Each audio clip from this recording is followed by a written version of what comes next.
హిందూ బంధువులందరికీ నమస్కారం. శ్రీ శ్రీ రంగనాయక స్వామి పెద్దగుట్ట పైన శ్రావణ మాస ఉత్సవాలు ప్రతి సంవత్సరం లాగే ఈ సంవత్సరం కూడా ఘనంగా జరుగుతున్నాయి. ఈ సంవత్సరము కోనేరు తర్వాత మెట్లదారి ధ్వంసం చేసిర్రు, దాన్ని మంచిగా పునరుద్ధరించాం. కోనేరులో కూడా చక్కగా కృష్ణానది వాటర్ నింపాము. తర్వాత మెట్లదారి కూడా చాలా మంచిగా చేశాము. మెట్లదారి ద్వారా చాలామంది పిల్లలు ట్రెక్కింగ్ ఎక్కడెక్కడికో వెళ్తున్నారు. ఆ ట్రెక్కింగ్ కూడా రేపు శనివారం రోజు ఒక 1000 మంది పిల్లలు ఇక్కడ స్పోర్ట్స్ పిల్లలంతా ఇక్కడ వస్తున్నారు.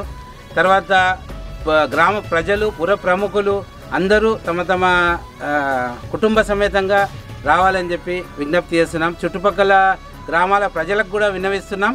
అందరూ ప్రతి ఒక్కరు ఈ గుట్ట పైకి వచ్చి 1,00,000 అడుగులు అంటే 1,00,000 మందితో మేము సంకల్పించాం. ఆ 1,00,000 మంది ఏంటంటే ఆ లక్ష్యం చేరాలి అంటే 1,00,000 మంది ఖచ్చితంగా రావాలి. ఆ సంకల్పంతో మేము ముందుకెళ్తున్నాం. 1,00,000 మంది వస్తే ఈ గుట్ట అభివృద్ధి చెందడమే కాకుండా గ్రామం కూడా చాలా అభివృద్ధి చెందుతుంది. గ్రామం దినదినాభివృద్ధి చెందుతున్నది. ఇంకా ఈ రంగనాథ స్వామి దర్శించుకుంటే ఇంకా బాగా అభివృద్ధి చెందుతుందని మేము అనుకుంటున్నాము. తర్వాత ఆ స్వామి ఆశీస్సులు ప్రతి ఒక్కరికి ఉండాలని మేము కోరుకుంటున్నాము. ఈ జరగబోయే కార్యక్రమానికి ప్రతి ఒక్కరూ ఇక్కడ పాలు పంచుకోవాలని మేము విద్యాలయాలు, కళాశాలలు, వ్యాపార సంస్థలు, తర్వాత ఉద్యోగ సంస్థలు ప్రతి ఒక్కరిని ఇన్వైట్ చేయడం జరిగింది.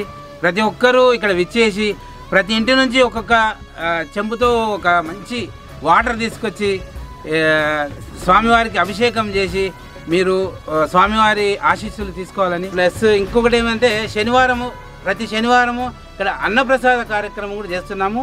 ఎంతమంది వచ్చినా ఇక్కడ అన్నప్రసాదము కార్యక్రమం చేయాలని నిర్ణయించుకున్నాము. తర్వాత మా పరిరక్షణ కమిటీ ఆధ్వర్యంలో ప్రతి ఒక్కరూ ఒక సైనికుల్లా పనిచేస్తున్నారు.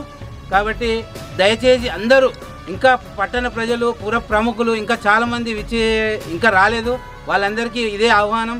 ప్రతి ఒక్కరు ఒక్కొక్కరు 10, 20 మందిని తీసుకొని ఇక్కడికి వచ్చి స్వామివారి ఆశీర్వాదం తీసుకొని ఈ పెద్ద గుట్టని డెవలప్ చేయాలని చెప్పి నేను మనవిస్తున్నాను. రాబోయే దినాల్లో చాలా డెవలప్మెంట్ చేయాలి, దీన్ని ఒక టూరిజం ప్లేస్గా చేయాలని మేము అనుకుంటున్నాం మా పరిరక్షణ కమిటీ ఆధ్వర్యంలో. తర్వాత ఇక్కడ ఇంకోటి పరిశుభ్రత పచ్చదనం కూడా అనుకుంటున్నాం. ఇక్కడ 10-20 వేల మొక్కలతోని ఇక్కడ పచ్చదనం కూడా చేయాలనుకుంటున్నాం. ప్రకృతి కూడా మాకు సహకరిస్తుంది. తర్వాత ఇక్కడ ఈ ఆహ్లాదకరమైన వాతావరణం కూడా బాగుంది ఇక్కడ. ఇంకోటి స్వామివారు ఏదైనా మొక్కులు ఉంటే స్వామివారిని పూజిస్తే అన్నీ జరిగిపోతాయని నమ్మకం ఉంది. కాబట్టి ప్రతి ఒక్కరూ గుట్టపైకి వచ్చి దేవుడి ఆశీర్వాదం తీసుకోగలరని మనవి. ఇక్కడ కోనేరుకు ఒక ప్రత్యేకత ఉంది.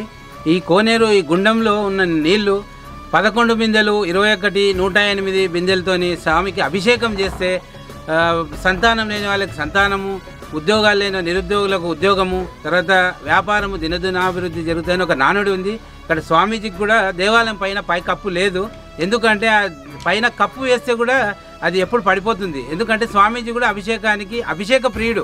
కాబట్టి ప్రతి ఒక్కరూ వచ్చి ఈ అభిషేకంలో పాలు పంచుకొని మీ కోరికలు తీర్చుకోగలరని ఆ రంగనాయక స్వామి పరిరక్షణ కమిటీ ద్వారా నేను మిమ్మల్ని ఆహ్వానిస్తున్నాను. పరిరక్షణ కమిటీ నుంచి అందరినీ ఆహ్వానిస్తున్నాము. ఇదే మా ఆహ్వానం అనుకోండి, అందరూ తప్పక రాగలరని కోరుకుంటున్నాము. ఇట్లు కాలువ రామరెడ్డి, శ్రీ శ్రీ రంగనాయకుల దేవస్థాన పరిరక్షణ కమిటీ అధ్యక్షులు.